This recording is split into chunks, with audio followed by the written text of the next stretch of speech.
सार्थ श्री तुकाराम गाथा. सार्थ श्री तुकाराम गाथा अभंग क्रमांक 1. समचरणदृष्टी विटेवरी साजरी, तेथे माझी हरी वृत्ती राहो.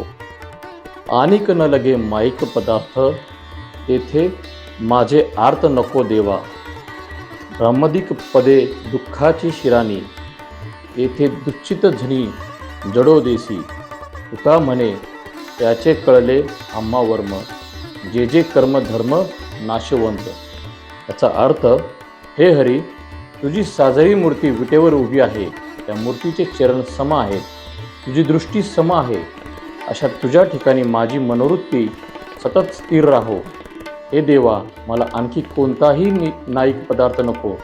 याविषयी माझ्या मनात तृष्णाच राहू नये, तळमळ राहू नये. हे देवा, ब्रह्मदेव इत्यादींची मोठी पदे म्हणजेच दुःखाचीच वतनदारी आहे.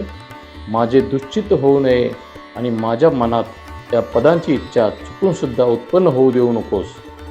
तुकाराम महाराज म्हणतात, आम्हाला त्या धर्मांचे वर्म कळले आहे, ते तर सगळे नाशयंतच आहेत.